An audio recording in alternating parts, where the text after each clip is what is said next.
Okay, the purpose of this video is to give you an understanding of the theory and operation of a Wico EK Magneto.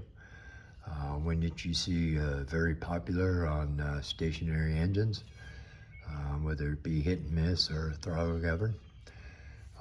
In front of me, I have a couple of Magnetos. When you purchase one, you'll probably purchase it with all the covers on and everything, with your spark plug lead in place, everything there. Generally they run anywhere from $200 to $300 depending on the condition. New coils, new armature bearings,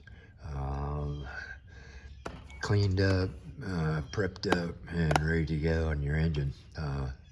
Point set.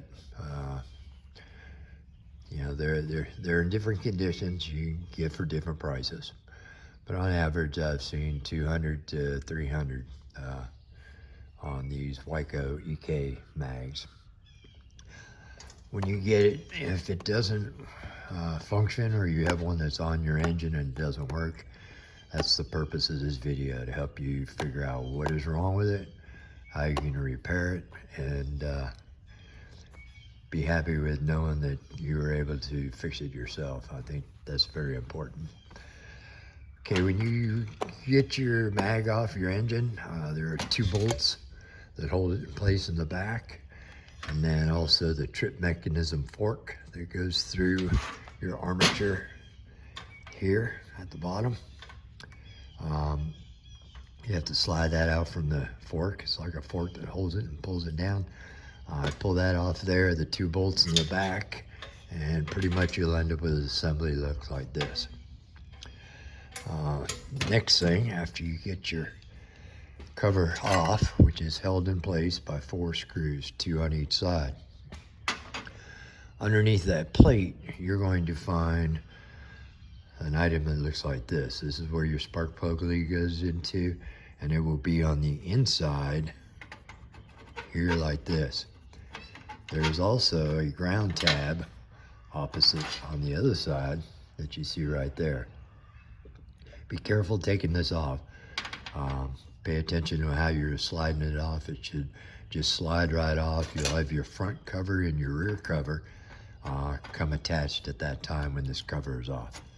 But be careful pulling it for the tab, and also the spring that comes off the secondary.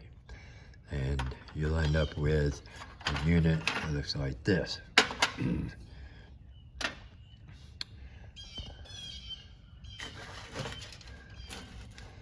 Once you get your covers off, this is what you're going to end up with. I think when you look at something like this, you're maybe for a newbie, somebody that's just getting into the hobby, or a little bit baffled by the way it looks. It's not a mystery. It's very easy to understand. I think it's one of the easiest magnetos that are out there. They are very, very popular. With the thousands of videos that I have watched on YouTube and different countries, the Wico Magneto is very popular. And I think it's one of the easiest magnetos to understand the theory of operation, and also the things that you're going to need to fix it if it ever does break. A lot of points that I'm going to bring up that will help you in determining whether you got a decent unit or not. The best way to find out is to open it up and see what makes it tick. So let me set my tripod down, and we'll go through some of the theory of operation. I think once when you understand how it's supposed to work, it'll be a lot easier to repair. So let me get my tripod set up and we'll begin.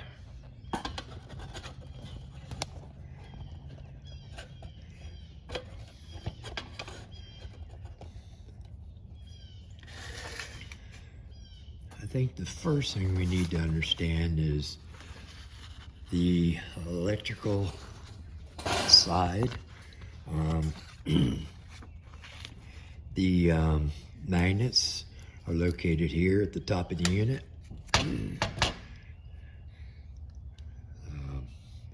If you'll see, you have some bar magnets that are here at the top of the unit. Each one of those bar magnets, there's 8 of them inside there. 2, 4, 6, 8. 2, 4. So you have a total of 8 magnets in here. Underneath this brass cover, in the back here is where your condenser lies. We're going to talk about that condenser here pretty soon. These are your coils, and these are where your points are. And this, down here at the bottom, this is considered what they call the armature. The magnets, where they're placed in this banded core up here, you can see those there, they're held in place in this core. Get you a little bit better look here. This core actually goes from here all the way through your coil and down to the armature area, which is right here. Now I'm going to take this one, I'm going to take the armature, I'm going to pull it away from the unit, give you an idea where those cores are. The points, these are the points, they're separating right now. We're going to go into the adjustment on those here in a few. But this is the armature. One of the main problems you have with the armature is you're not having a good connection here and here. This is the armature bushing. These can be replaced. These wear pretty frequently, and when they do wear, you have an uneven separation of the armature from the core. Now I'm going to show you these plates down here. These are the cores that come out, and these need to make a good connection with your armature here. So if there is not a good connection between where these cores come together, here and here, if you don't have a very good connection, then when they separate, they pull away from the cores, that magnetic field is not going to collapse properly. So you have to have both of these, the armature and the core, need to separate. When this gets pulled on the engine, it needs to separate from both these cores at the same time. It breaks that magnetic field. That magnetic field is then induced in your coil windings. And then from the primary, it goes into the secondary, and that's how you create that, generally a blue spark at your plug. So it's important that you have a good armature bushing in here. I'll go into detail on that one here in a few. But separation of this armature is important, that it be equal. If you look on your machine and you see it tripping, but only one side pulls away first, that could be the reason why you're not getting a very good spark. If you ever go out and purchase a used Wico unit, one of the things that I've found is that if you can hold the weight of the unit by the armature using just the magnetic force that is being held on there, like I have right now, that's going to generally tell you that the magnets are probably pretty good and they won't need recharging, but not necessarily. It's possible that there's just enough there to hold it. So I kind of like shaking it a little bit. It takes, I believe, 10 pounds of force to pull the armature off those magnets. Approximately 10 pounds of force. So right now, it's holding pretty good. So I know I got a good set of magnets on here. If you pick one up this way and it falls off, you're gonna need to recharge those magnets. And I'm gonna go into recharging magnets in another video, but I just want to talk about the operation and everything of what you're going to need to do in order to repair one of these by understanding how they work. So let me set this aside here for a second. Let's go back to the diagram. Now, if you'll see on this diagram, best I can show, you actually have, there are two coils, one on each side. Both secondaries are connected together, and I'll show you here in a minute. They're connected together. One side goes to the spark plug, the other side goes to the ground on the mag unit. On the primary side, both coils are connected together. One side goes to ground, the other side is connected to one side of the points, along with your condenser, which goes from the point side to ground. You have your movable side of the points, which goes to ground. That is what makes and breaks this primary circuit, so that voltage that is in there gets induced into the secondary, which is looking for a path back to ground. All voltage looks for a path to ground. So when that induced voltage goes into your secondary, it's looking for a path back to the ground. So hopefully this little rendition of the wiring helps out a little bit. But let me bring the coils back up and I'll show you where all these connections are.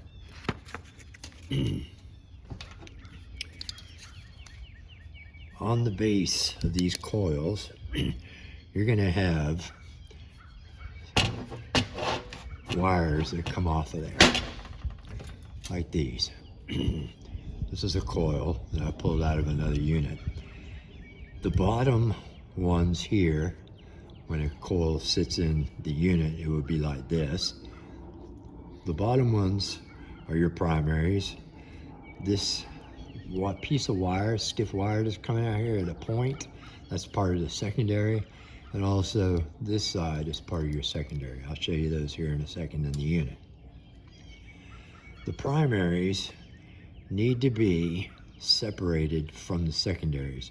I have a video on testing these coils. Shows you how you need to test them with a multimeter. Your best friend is a multimeter. If you want to go into checking these, I have a good video on that, on what to look for. So I'm encouraging you to check it out if you want to go into more detail on these coils. Go into my other video.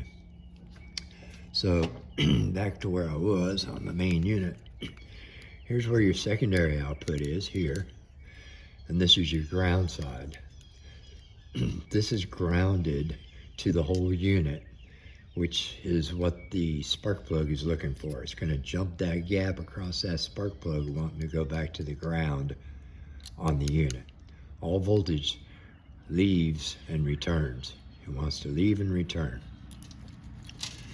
Okay, the next thing I want to talk about is how the primaries and secondaries are connected to each other.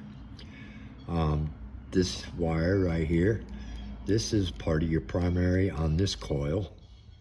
This wire here is part of your primary on this coil.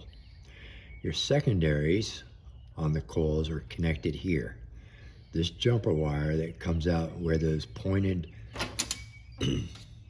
that pointed wire was on this one right here. You can see that right there. That point has to have a piece of wire that goes from this coil to this coil. Generally, I think if you find one that hasn't been molested yet, it actually looks like a hard piece of spring that's been used up in here. A lot of times those are corroded, got a lot of corrosion on them, so I generally replace them with a piece of wire.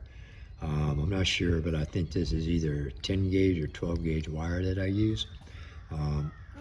So these are where your secondaries are connected. This wire here, the black one, is the condenser, which is up inside here.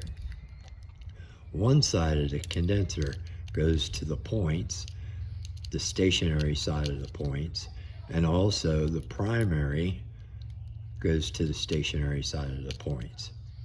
Let me bring that wiring diagram back up so you understand what I'm saying. So like I have right here, you have the condenser, which one side goes to your points. You have your primary, one side goes to the points.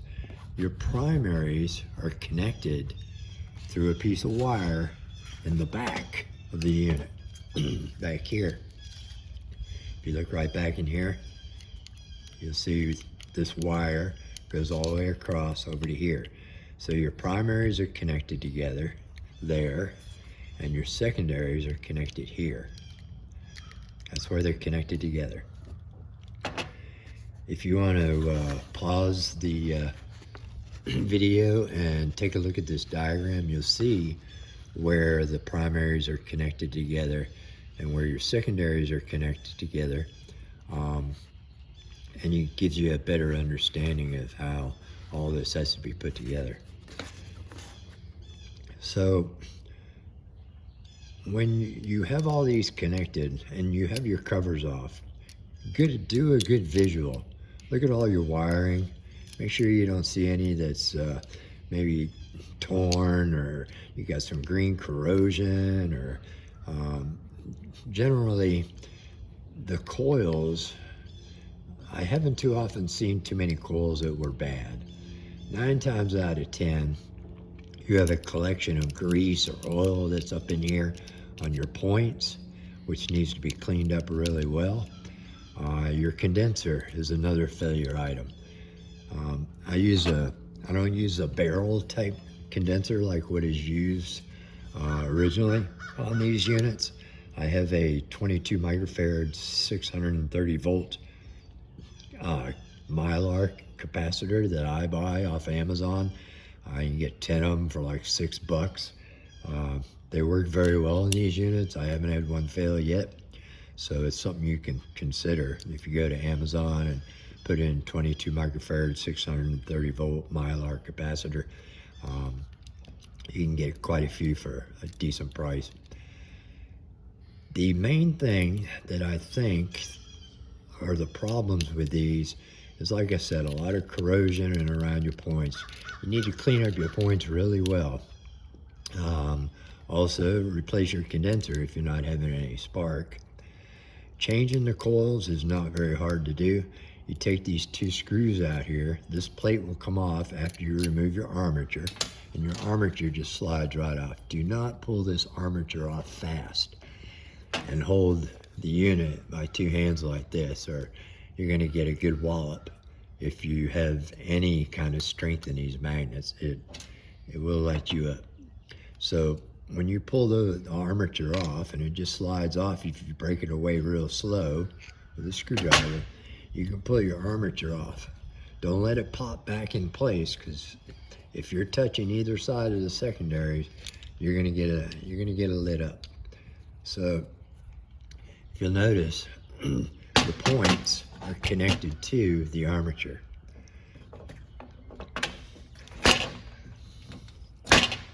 So this would be the movable side of your points. Your stationary side of your points are still in the unit. The stationary side of the points, if you take this one nut off here, that whole unit will come down out of there. You're gonna find you have a fiber washer on the inside and one on top. Those 2 washers are fiber, paper, whatever, but they keep this part of the point from making any connection with the body. It has to be separated in there. So in order to find out whether or not you have a connection in here, a torn fiber washer or something like that, I use a small LED and a battery, and I'll show you here in a minute, to check to see whether I have a connection in here. If I have a connection between this stationary point set with the body, the unit's not going to work. It won't spark because you're already grounded and you're not. The whole idea of these set of points is to make and break the ground that is holding that magnetic field in place. When that magnet comes off, or when the armature comes off the magnets, that is when that induced magnetism is going to go into the primaries. You want to break your primaries the same time you're drawing off those the armature off your magnet. These poles here are connected.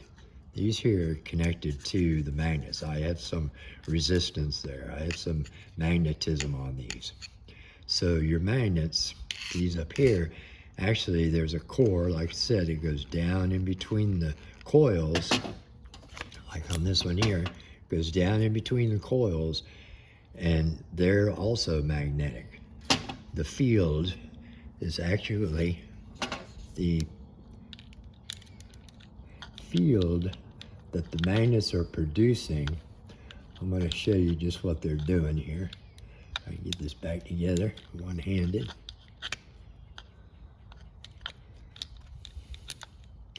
Sometimes it's difficult to make a decent video when you're having difficulty putting things back together. Notice how that snapped back together? That's that magnetic pull that's on there. Don't have your hands anywhere near that secondary. And I would not suggest pulling that armature off unless that voltage on that secondary side has a place to go. It has to go back to ground. You can weaken the windings on the secondary. Those windings on the secondary are about the size of a human hair. They're very small, but there's thousands of them. So that is what's used to create that higher voltage. It's low in amperage, but high in voltage. You're looking at 10 to 15,000 volts, but it's low amperage. Amperage is what hurts you. Amperage is what can kill you. A half an amp or more of amperage can ruin your day. But let's get back to what I was saying. The whole idea of this armature being here is to keep that magnetic field. Right now, there's a magnetic field from these magnets going down through these coils, across, over, and back up this side. Let's just say, hypothetically, that this is the north side of the magnets, this is the south side.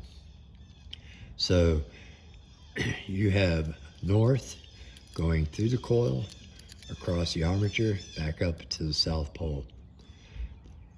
When those two separate real fast, that field collapses. Well, it actually collapses into these coils. When the armature comes off and that field is collapsing, that is when you want to break the connection at your points, because then the field that is created going into the primary side of your coils has to go somewhere else. So it goes into the secondary coils. The path of least resistance is what it's going to do. It's going to drop that magnetism into the secondary set of coils, or the voltage that it's created, drop it into the secondary set of coils.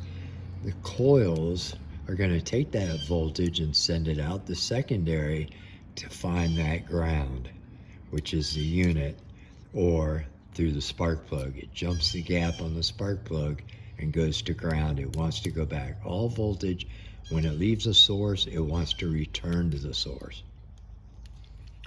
So back to the diagram, if you'll notice, these are the primaries. They're connected together. I just showed you.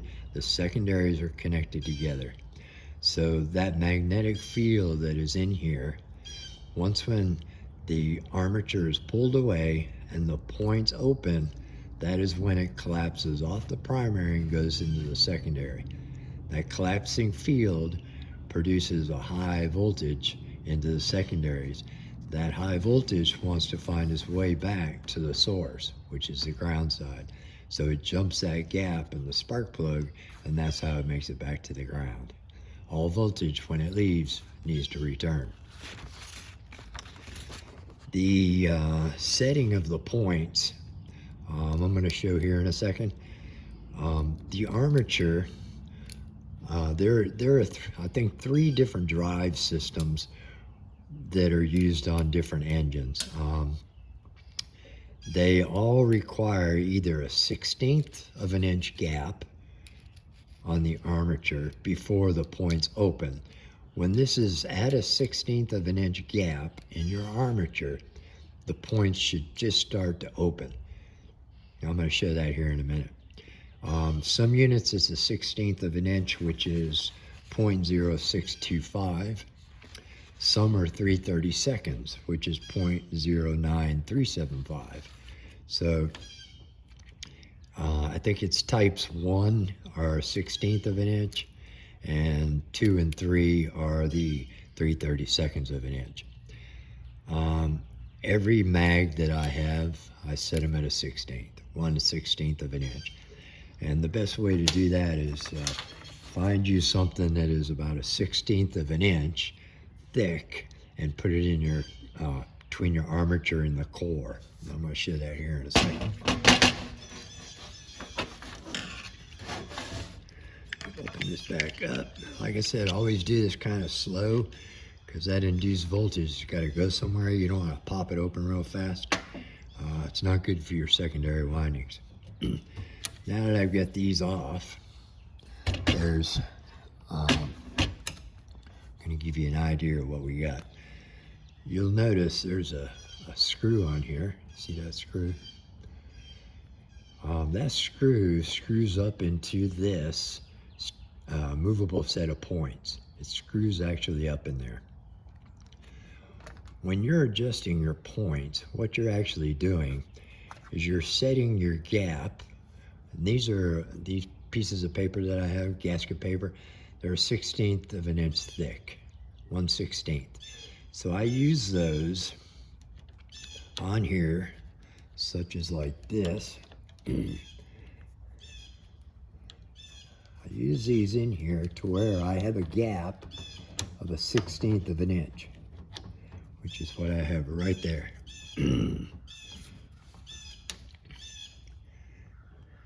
Now, what you're doing is you're actually, when you get that 1/16 of an inch gap in here, there's your gap. You got your gap between your armature and your cores right now.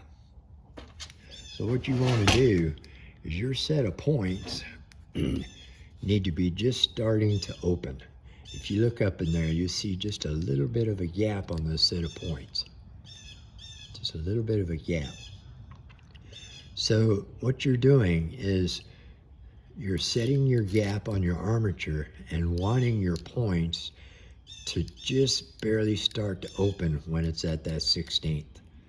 Now, sometimes I'll use a small LED bulb to use the points as a switch for an on and off type situation. I'll show you here that in a minute. But the whole point of it is you want these points to be just breaking open when that armature is a 1/16 of an inch away from those cores. I have the wires disconnected right now off my, this is my primary wire. This here is my condenser wire that's coming off right now. I just want to have this off to where I can give you a couple of pointers that you can look for here. The condenser is up underneath this brass plate. It's up in the back there. I'll show you that here in a minute. But once when your cores are a 1/16 of an inch away, that is when you want these points to start to open. I mean, a millisecond on time, you want them to open the same time that's about a 1/16 of an inch away. You also want to make sure that when these points are in here, that you don't have a connection between this post at the top here and the body of the magneto. If you have a connection between here and the body of the magneto, your unit's not going to work. So we have our 1/16, we have our points just breaking. All that happens all at the same time, and that's when that collapsed field goes into your secondaries and produces that spark. So now let me talk about setting your points. Again, back to this, we'll call this the movable point side. There's a screw here. Let me get my wick out of the way. It's important that you put this wick back on. This helps to keep the movable set of points and the bushing oiled. It's mainly for that, for getting oil down into your bushing. Like I stated earlier, it's really important that your armature pulls away from the cores evenly. If you look on your engine and you see the armature being pulled away, kind of cocked a little bit, that's not going to help your spark. In order to get the biggest and best spark, you want to have these cores breaking away at the same time. I also take my points off, and you know, this, if you hold this, the movable points, hold this tight, and you can unscrew this screw after backing off this nut that's up inside here. If you look at that, you'll see there's a nut there. That nut, all that does is once when you get your settings set on your points to where you have that, it breaking away from the stationary side of the points, that nut there just tightens that screw to this barrel. It just keeps it from undoing. It keeps it from unscrewing itself, to where that is actually holding the adjustment in place is what it's doing. So when these are up inside there, when you turn this screw and hold this movable set of points, if you hold this here and unscrew this, as you screw it in, it's going to pull this down. It's going to pull it down. It's going to pull it away from the stationary set of points. If you screw it back out, it's going to bring it towards the stationary set of points. So when you get your armature back in place and you have your 1/16 of an inch gap between your cores, then what you want to do is look at your points, back that nut off that I showed you earlier, back that nut off and start turning that screw.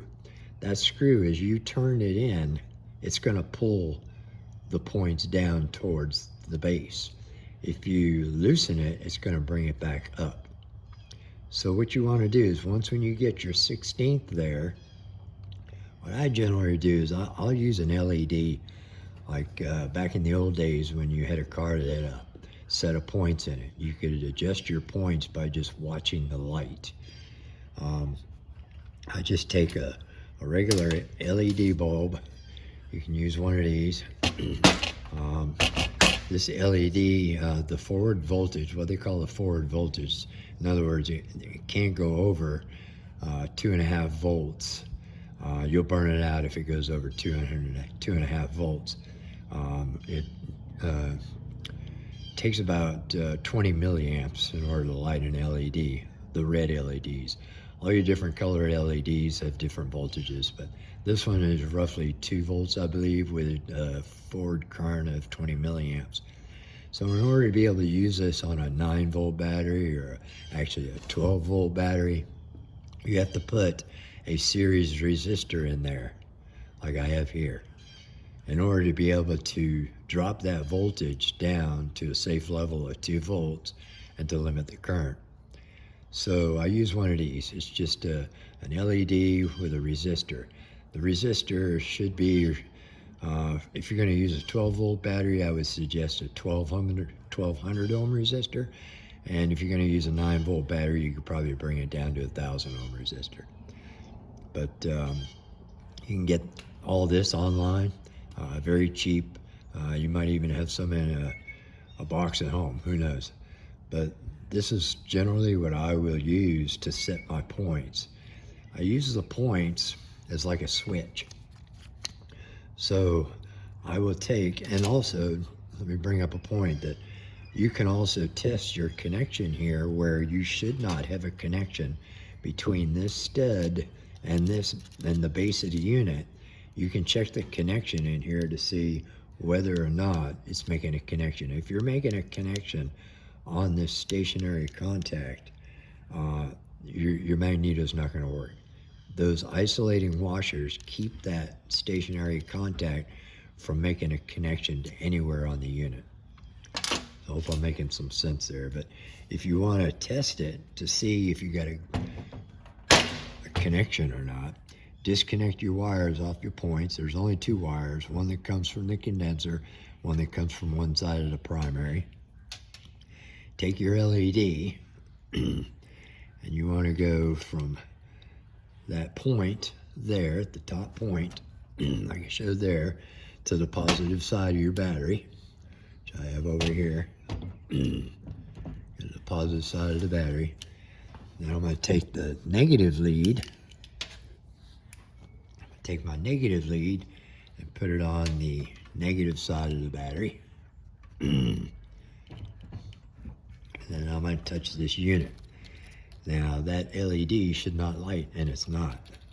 Only because I'm 1/16 of an inch away from those points closing completely. If I close those points completely right now, that light should light up. And there you have it. I just barely moved it, and you'll see the light go on. I'm just barely moving that armature. So that tells me right now that with that 1/16 of an inch that I have here, the points are not connected together up here, and they're not making a connection where those fiber washers are. That's very important. You don't want any connection right now with that armature off. The LED is not lit. This is like a switch. So I'm going to connect the ground side back up to the unit here. If you'll notice, my LED is not lit. Unless I move that just a very little bit, I can get it to come on. Now, with the armature closed, you notice it's lit. You do want that because the points are making connection with the ground side. So let me pull that back apart and I will show you that it doesn't take very much. Keep it out of the light here. It doesn't take very much to get that off. You know, this light LED went off. I have my 1/16 of an inch. I place between my cores, and there, if you'll notice, it only takes just a little bit for me to get that light LED to come on. You'll see the light flashing there, the LED. I'm just barely moving it in. So I know that when I have my 1/16 of an inch, my gap in there, if I move it just a little bit out, I lose that connection. So that tells me that these points are going to break the same time this comes off 1/16 of an inch. Now, for the other drive units, I think type 2 and type 3, you're going to set your armature at 330 seconds, like I stated earlier, 0.09375. They're going to be at 330 seconds. So you're going to set your armature at 330 seconds and do the same thing. But it shouldn't take much for you to be able to break that connection between the points. If you watch that LED, you see that LED go on? Out here, it's hard to show you in the light. But if you'll notice, you'll see that LED. Once when I move it just a very little bit, that LED goes off and on. So, like I said, it's a good way of finding out whether you have a connection between the stationary side and the main part of the body. You don't want that LED lighting up with the body being grounded and the hot side being here coming off the LED. You don't want a connection in there until these points are actually closed. I know a lot of people are probably going to have a lot of questions about this, but just message me. You can find me on Stationary Engines Worldwide. You can message me. My name's Warren Kruger. If you got any questions or anything, I didn't cover everything, let me know, and I'll see if I can help you out. Back to where we were. Once when you get your points out, like I said, I think that's the biggest problem most people have, is how to adjust your points. Like I said, when you're set at 1/16 of an inch, if you reach up in here, pull your spring back, loosen up this nut, which is connected to the screw and your movable contact. When you loosen that nut, this screw will be able to actually screw. There's threads up in here. will actually be able to screw up and down inside here.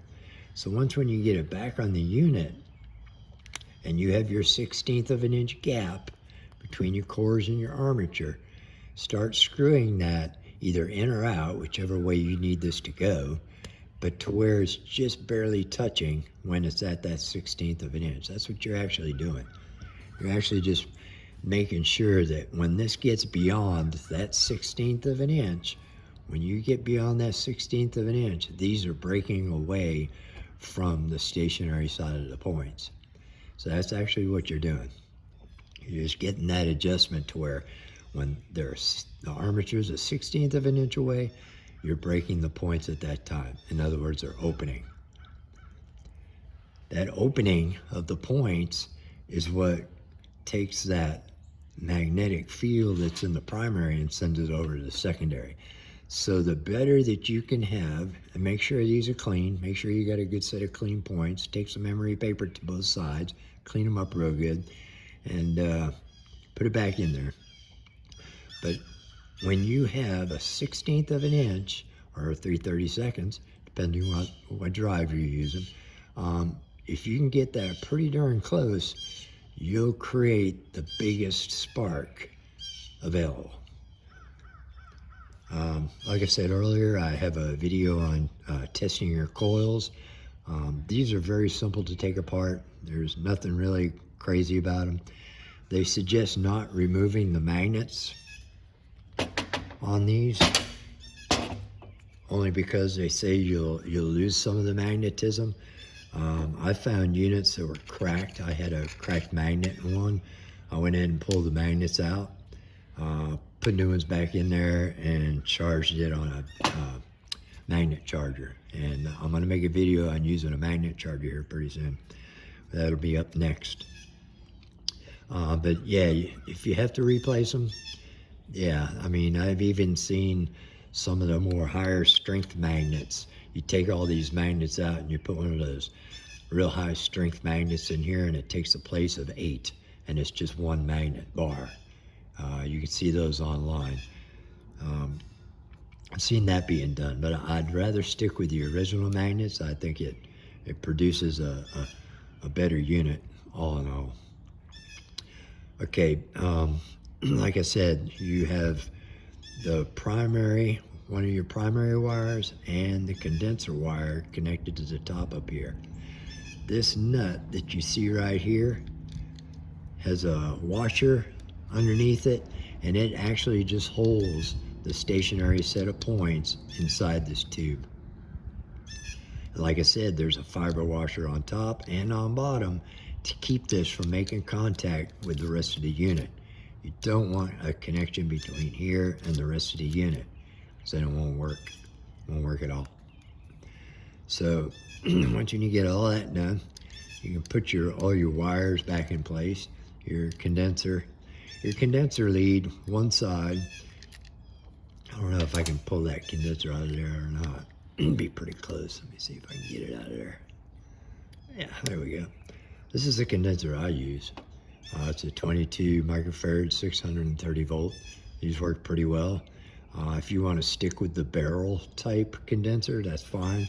I believe the Starbolt and Flywheel Supply sell those if you want to stick with the original. I don't see much difference between the two, but if you like to keep things in originality, the barrel type condenser capacitor is what you should use. But I've used these and they work pretty good. But like I said, one side, this gets shoved back up inside here. Now, if you have a barrel condenser, you're gonna have to take this brass plate off. These screws just go all the way through and screw into the back here. They just go all the way through. Take those out. You can pull this out. Your barrel condenser will come out. Then you can put it back inside there and you're all real good to go. Like I said, one side of that condenser, here's one side of the condenser. The other side goes to this screw down here, which is a ground screw. One side of the primary will go to this ground screw. Like I said earlier, these two primaries are connected back here. Here's your primary. Those two are connected. These two coils are connected together now. It's like a series circuit. It just goes from the ground side through this coil, across this coil, back out this coil. When it comes back out this coil, that is the one that gets connected to your stationary side of the points, like we have right here right now. On top of that, or underneath it, doesn't matter how you wire this on top of that is going to be your condenser wire. It's going to fit on top of there. Once when you get these two wires on there, there's a nut that you had to take off in order to get these two wires off. Put that nut back on. Make sure you got a good connection in here between these wires and that stud that's sticking up right there. The stud right here. Make sure you got a good connection there between these and it's not loose. Let's see, another thing to bring up. If you'll notice right here, there's a piece of gasket paper that's used. This is to isolate your coils primaries right here because they're on the base here. It keeps them from making contact with this paper. If you open this up and you see a lot of grease and oil up underneath here, it might be advisable to go ahead and take it apart and put some new isolation paper in here. It keeps these terminals that you see here from grounding against your unit. You don't want it touching this unit. That paper has to be in there. There are also, I believe when you order a new set of coils, there will be some isolation paper that goes inside your coils too to isolate it from the cores that are coming down through the unit here to isolate it. So you just got to make sure that you don't have any connection there. It has to be all separate from each other. Another thing you're going to notice is, like I said, in order to pull your coils out, you take your armature off like I did here. You take these two screws will take this plate off. When you get your plate off, then you can lift this plate here away from the coil cores, and then you can pull your coils off. Some of them are a little bit tough, it depends on how long they've been there, but you can pull those coil cores off. Your coil cores, when you go back to putting them back together, you need to kind of orient it a little bit. If you'll notice on this one, here's the secondary ground side, here is the spark plug side. These coils, those stiff pieces of wire that are coming out at the top, like this one right here, if you can see it, make sure that it is oriented to where they are to the front of the unit. These pins here that are coming out, it's actually a piece of stiff wire that's connected to the secondaries on the inside. Make sure they're oriented to where they're facing the front like that, because you'll see you have your ground connector there and it should come out the front right here. Don't have it oriented to where it is the opposite way, because that's easy to do. So you want to make sure that they're both oriented to where they come out to the front, and you have your ground side and your hot side. Other things to bring up. I want to talk about that armature bushing. That's pretty important, because if you stop and think about it, anything that moves usually wears first. These coils, they're stationary. They're not really going to move or anything. Maybe through vibration they might vibrate a little bit, but these fit pretty tight on these cores. So anything that is just stationary, doesn't move very much, won't wear out. But this, the armature, it's going up and down on this shaft every time that engine fires. So you're going to find a lot of wear here. Like I said, you can get a bushing. Starbolt Flywheel Supply, they sell bushings for these. It's just a matter of taking these screws out, separating it in the center. It'll all come apart. And then you slide a new one back in place. Sometimes they come with the your drive unit here, to where the forks from the drive unit go. A lot of times it'll come with this complete unit. Sometimes it'll come with the bolt that is here. It depends on where you order it from, but once when you get all that slid back together, I try to take my points off. Just go ahead and take them off. You're going to readjust them anyway. And then I take this whole plate, this whole armature, and I put it on some sandpaper and sand it down real good to where all these are real flat, where you have a good flat surface here. Because you want a good mating surface between the armature and these cores that are coming down through here. You want a good flat surface. The better connection that you make here, the better when it breaks away, it's going to pull all that magnetic field. And it'll create that surge that you want. So you want it to pull away really evenly at the same time. I've noticed some machines that when the armature pulls away, you can just barely see it rock. Well, that means one side's coming off before the other, and you really don't want to. You don't want that. You want them to pull away evenly. Then again, like I said, you want the points to be coming off at the same time. It all has to happen simultaneously, all at the same time.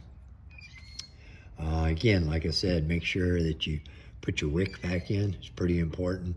You want to get oil on this armature bushing and the tube that it runs up on. You want to make sure that you get a good connection right here on your cores, which would be here. Like I said, you can use an LED to tell you when your points are making or breaking.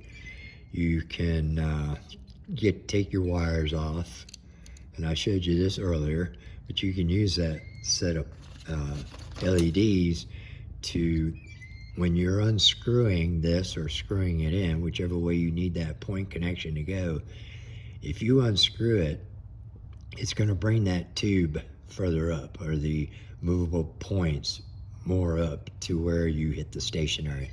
That LED is going to light.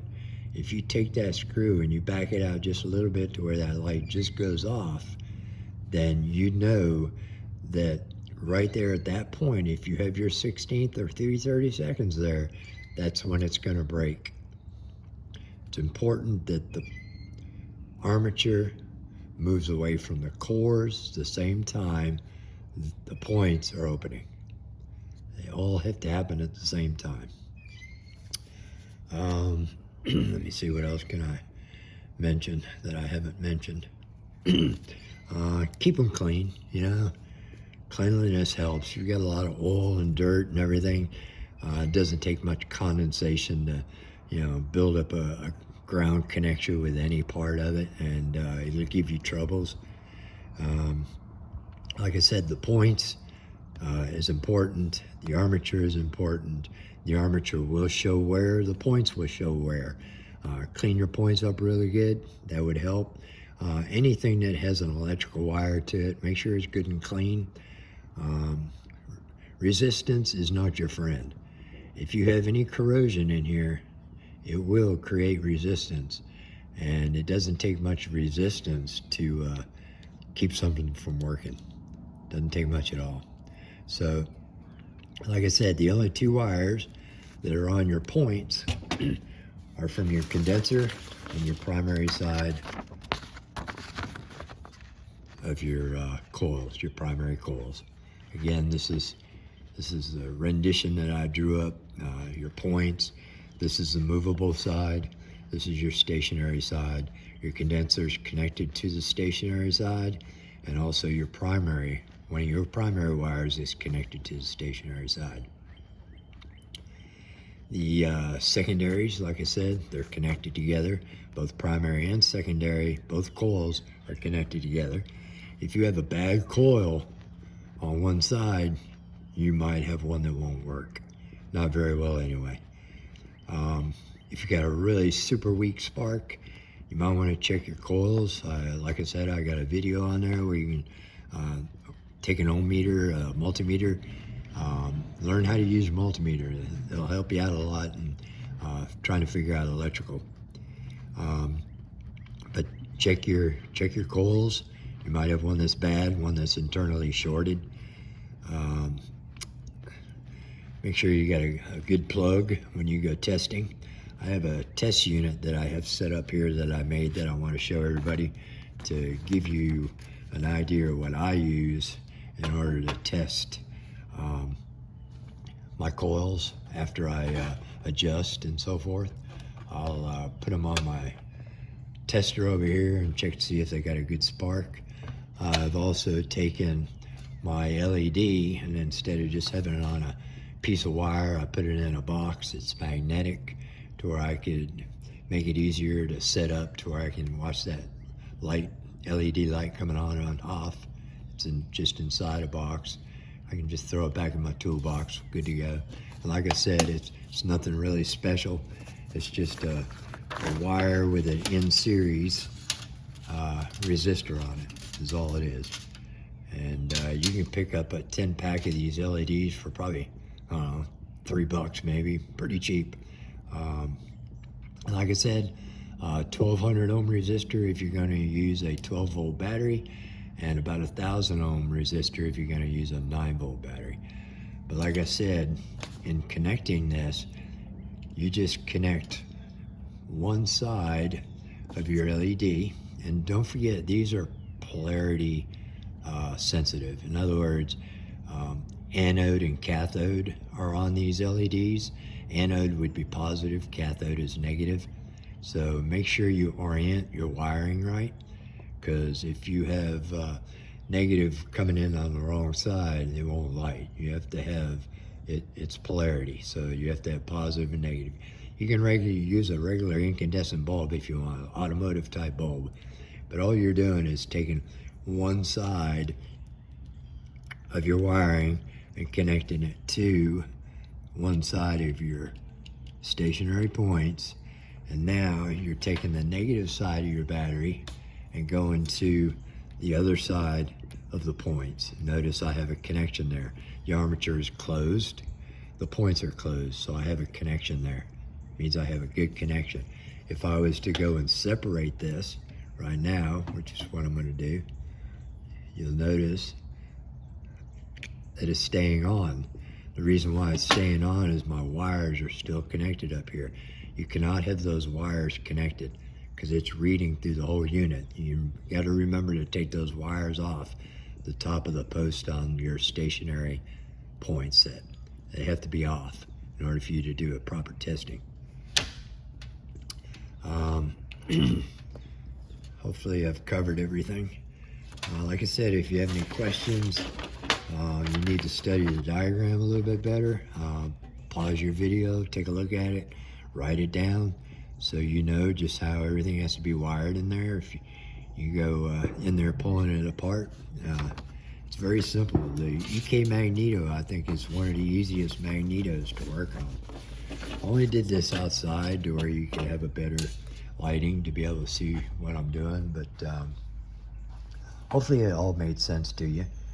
Like I said, you get your 1/16 of an inch or 3/32, the gap between your armature and your cores, and then you want those points to be just breaking. If you move this just a little bit, you want those points to be just breaking. So your adjustment is here. If you're still confused about how to do this adjustment, like I said, the barrel comes down, you're gonna have the screw, a spring, a nut underneath that spring, and then the barrel itself, which holds the movable points. The screw screws into that barrel, and the nut is there just to lock all three of these together when you get your adjustment just right. So hopefully I've explained that really well. I think that's the biggest setback that some people have is setting those points just right, but just get yourself something that is a 1/16 of an inch thick or 3/32 and place that in there, and you want these points to be just barely open. If you got good eyeballs, you can eyeball it. And you don't have to use the LEDs, you can eyeball that. But you want to make these points, if you move this armature off the cores after you got your adjustment in there, your 1/16 or 32nd, if you just move that armature just a little bit off the cores and you see those points opening, you're probably pretty good. My suggestion would be, when you have it in this state, without your covers on and everything, be able to use something that you can use in order to test your unit. This is something that I made. I got a MIG welder. I welded this up kind of quick. What you need is just 2 bolts in the back to be able to screw into the unit. As you'll see here, 2 bolts go inside there to hold that unit to this bracket that I made. It's just a plate that holds this the Wico in place. I have my spark plug that I just welded up in there. You can thread it if you want, screw it in there. It really doesn't matter. I just found it made a better connection. You have underneath here 2 metal dowels that I welded up in here. It is to where I can get a wrench up in here and grab that armature and use this upper piece as a pivot point to pull that armature down. Now, if you'll notice down here, you'll see where my electrodes are on my spark plug. When I pull that armature down, I should see a really good spark. I'm gonna try to see if you guys can see that spark. It's kind of bright light out here, so it's probably hard to see, but if you look really close,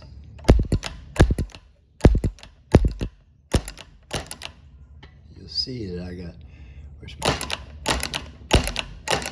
I don't know if you can see that or not, but I'm getting a spark there. This unit here, I found it makes it easier to verify that I have a working unit, instead of going all to the trouble of putting all your covers back on and everything and testing your unit on your engine. I think you're better off to build something like this. It makes it a lot easier to test them before you put them on your engine. But like I said, it's just a steel plate that you can put in a vise, pivot point up in here to where you can get a wrench up in there to drop that armature, and that's pretty much it. A place to set your spark plug. You just don't have to really, weld one in there. Like I said, you could thread it in there, or just clamp it somewhere. Make sure your secondary lead doesn't touch any of this, or you won't see that spark. But it's something that I've used. Makes it a lot easier for testing them. Back to the unit that I have here. I think I covered everything that you might need to know. Like I said, if you have any questions, please message me. Try to help everybody as much as I can. I think that's what's important in this hobby, is we all help each other. It makes it easier. You can or don't need to really use a 12-volt battery. You can use a 9-volt battery for your LED. Like I said, just change the resistance on your LED unit to 1,000 ohm. You still get that light, and LED will still glow. I think I covered everything on the unit itself. It's important to have a good bushing in your armature. It's important to have a good clean set of points. It's important to have a good ground here. It's important to have good clean wiring. Sometimes you'll find some corrosion on your secondaries. This is the ground side. That's the hot side, we'll call that.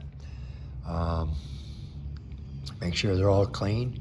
Like I suggested, on the inside of your cover, the side cover, you're gonna find that metal tab that you can see there. Make sure you don't break that off.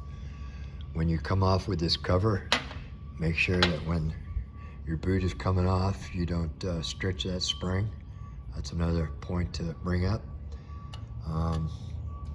Putting your covers back on, pretty self-explanatory. Put your back cover on, your front cover on, and then slide your main cover back over your side covers. So I think I covered everything. If I hadn't, please text me, message me, whatever. I'm willing to help out anybody. Like I said, these Wico mags are really easy to work on. I think they're one of the simplest mags that are out there. Um, Engines all over the world use them. I've seen them in Japan, England. They're very popular. So um, they're popular in price too. So I think if you can fix your own, I think you're doing really good. I don't remember what I paid for a new set of coils. You can check with Flywheel Supply or Starbolt, and they'll give you a quote on a new set of coils. Like I said, your magnets, if you can hold your armature into the air like this, and the whole unit won't drop out of your hands. If you're at a show or something, you find some Wico mags that you're interested in, and you can pick up that whole unit and shake it a little bit without it falling away, your magnets are probably pretty good. If not, then they'll probably need recharging. I'm going to make another video on charging a Wico mag. I have 2 magnet chargers on my bench, and I'm going to give a demonstration on that if needed. So that'll be next. But I hope I covered everything. I hope you understand, doing your points, what to look for on your unit. Cleanliness is key. Clean them up real good. Like I said, I got another video on YouTube on how to test your coils with a multimeter. Like I said, multimeter is your friend. It's a good way of learning how to use a multimeter. If you don't already know,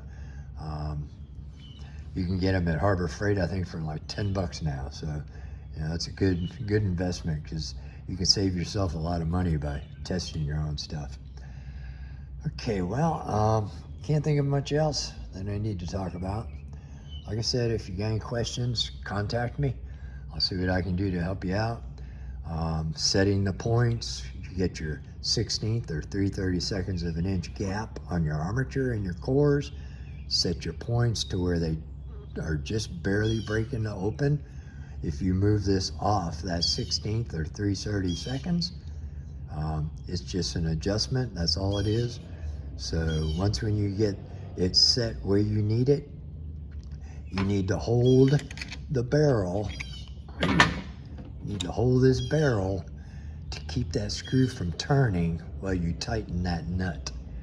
You need to hold this barrel, pull that spring down. It's a pretty tight spring, so you have to get your wrench up in there. I don't remember the size of the wrench, but pretty small, ignition style type wrench. Get it up in there, hold that nut, tighten that nut up without turning this screw or turning that barrel. You want this screw tightened up in here to where it's just breaking off of your stationary points. And once you get that all set, hold your barrel, hold the screw, and tighten that nut up. That nut just actually keeps the screw from turning more in or out on that barrel. Now, I've heard of people taking 3 or 4 times to get this right on setting your points, and yeah, it's going to take you a while. The first time I did it, I think it took me 5 or 6 times, but now I'm getting better at eyeballing what I need, and I know exactly where I need to be in order to produce a spark.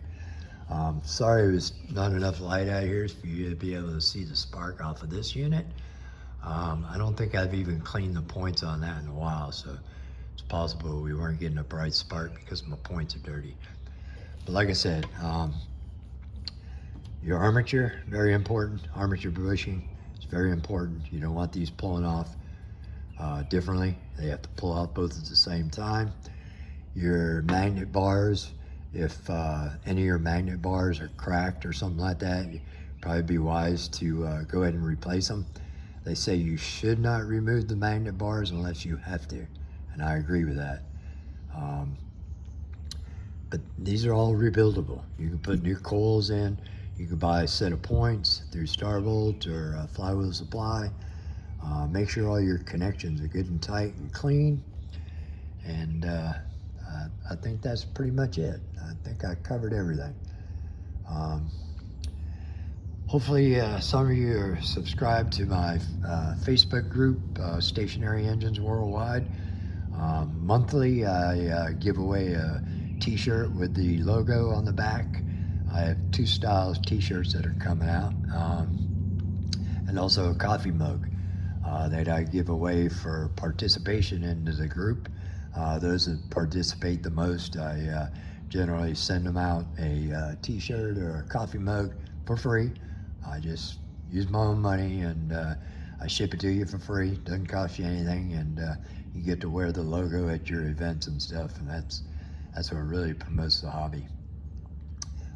Like I said, I have an Instagram page also, Stationary Engines Worldwide, and you can also find me on YouTube, Stationary Engines Worldwide, and I want to cover a bunch of different topics, and I think it really helps everybody out. I have one on there now that talks about the buzz coils.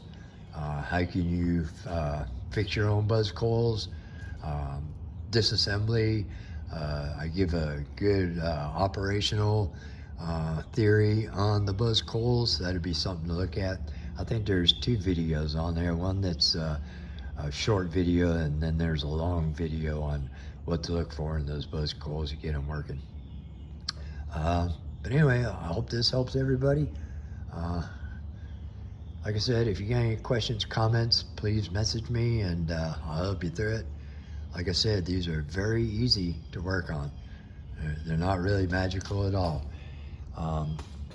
One thing to remember is don't pull your armature off fast or let it slide back in real fast, especially if you're holding either side of these secondaries. You don't want to zap yourself. Unfortunately, I had to make this video like this. I usually edit the videos, but my editor that I use, it's an app.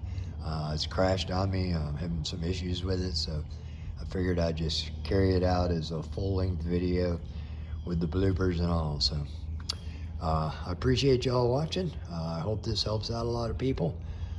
We're all here to teach each other, learn each other, and this has got to be the best hobby there is. I'm really enjoying this because you actually get into the theory and operation of an internal combustion engine. I've been a mechanic all my life, so pretty much know not everything, but some things. And I'm in retirement now, and it really is a good feeling to get back into turning a wrench. I got tired of breaking my wife's car to be able to work on something. Don't tell her that. But anyway, yeah, I got a few engines in here that use the Wico mag. Got a stover over here, he uses one. I got a stover back over there, he uses them. I got a Cushman over there that uses one. My domestic Ideal, it uses one. So they're pretty popular. So hopefully this helps everybody out. I appreciate y'all watching, taking the time, and I'll see what I can do to come up with another video on charging these units. Very simple if you have a charger. I appreciate y'all watching, and y'all have a good day. Stay safe.